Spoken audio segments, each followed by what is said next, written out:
မင်္ဂလာပါပိတ်သက်ကြီးရေဖဖော်စပီယာ YouTube channel ကနေပြန်လဲကြိုဆိုလိုက်ပါတယ်တယောက်ထုတ်ခံရပေမဲ့လဲနိုင်ကန်ခဲ့တဲ့ Manchester United မင်္ဂလာပါပိတ်သက်ကြီးရေမန်ယူအသင်းကတော့ပြန်လာနေပါပြီကျွန်တော်တို့တွေအရင်ကမန်ယူကိုပြန်မြင်တွေ့နေရပါပြီမန်ယူဟာအရှုံးပေးလို့စိတ်မရှိတော့ပဲ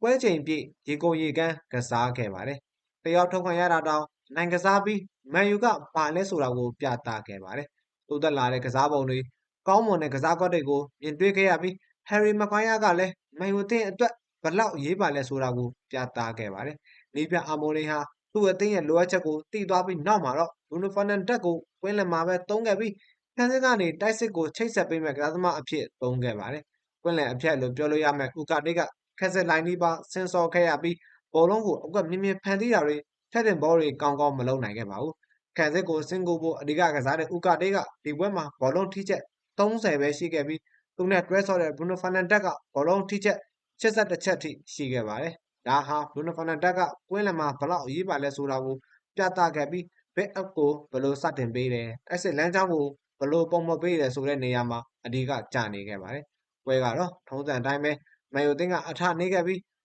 နောက်တန်းကစားသမားဘော်ကူနဲ့ကိုသမားအိုနာနာရဲ့နားလည်မှုလွဲမှားရာကနေအဆွေအသင်းကဦးဆောင်ကိုရရှိခဲ့ပါတယ်။ဒါပေမဲ့လည်းမန်ယူအသင်းဟာခြေပကိုရဖို့တိုက်စစ်ဆင်ခဲ့ပြီးပွဲချိန်22မိနစ်မှာတော့အဆွေကွင်းလယ်လူဆမ်မော်စီက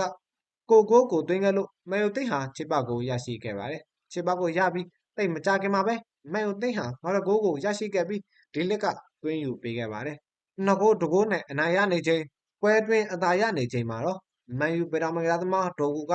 မလိုလားအပ်တဲ့လောက်ရက်ကိုလှုပ်သွားခဲ့ပါတယ်။နောက်နဲ့အာကုန်ပြည့်ဝင်ခဲ့တဲ့ဒေါ်ကူရဲ့ခြေအောက်ဟာဟတ်ချင်ဆန်ရဲ့ခြေထောက်ကိုစောင့်နှင်းခဲ့တယ်လို့ဖြစ်ခဲ့ပါတယ်။ဒါကတော့အနေကပြတဲ့လောက်ရက်ပါပဲ။အခမ်းမသိရင်ခြေထောက်ကျွန်းနိုင်တဲ့ဖက်တော်မူဖြစ်ခဲ့လို့ပါ။ဒီလိုတရားထောင်ရပြီးနောက်ပိုင်းခဏလေးအတွင်းလက်ဆွဲအသင်းပေါ်မကစားသမားဘီတက်ကကိုသွင်းယူခဲ့လို့ပထမပိုင်းမှာ2ဂိုးတည်ကြခဲ့ရပါတယ်။2ဂိုးတဂိုးနဲ့နိုင်နေတဲ့မန်ယူဟာတယောက်ထုတ်ခံရပြီး2ဂိုးဖြစ်သွားချိန်မှာတော့အနိုင်ရဖို့အခက်ခဲသွားခဲ့ပါတယ်။ဒါပေမဲ့လည်း48မိနစ်မှာတော့ဟယ်ရီမကွိုင်းယာကပေါင်းတိုက်သွင်းယူခဲ့လို့မန်ယူအသင်းဟာ3ဂိုးနဲ့ပွဲကိုဦးဆောင်နိုင်ခဲ့ပါတယ်။လက်ကျန်ပွဲချိန်တွေမှာတော့မန်ယူအသင်းဟာခန်းစစ်ကြောင်းကို9ယောက်ထားပြီးခန်းစစ်လိုင်းကိုအနေဆုံးထားကကမတ်ပေးရဖို့အကောင်းဆုံးကြိုးစားခဲ့ပါတယ်။ဒီလစ်မကွိုင်းယာရိုလိုမဇာရာဝီတို့ရဲ့ခန်းစစ်ကြောင်းကအရန်ခိုင်မာခဲ့ပြီးအဆွတ်တိုက်စစ်ကိုကောင်းဆုံးထိန်ချုပ်နိုင်ခဲ့ပါတယ်။ချစ်လက်တက်ကစားပုံတွေကောင်းမွန်တဲ့နီးဗျူဟာတွေကြောင့်မန်ယူအသင်းဟာအနိုင်ရခဲ့ပြီး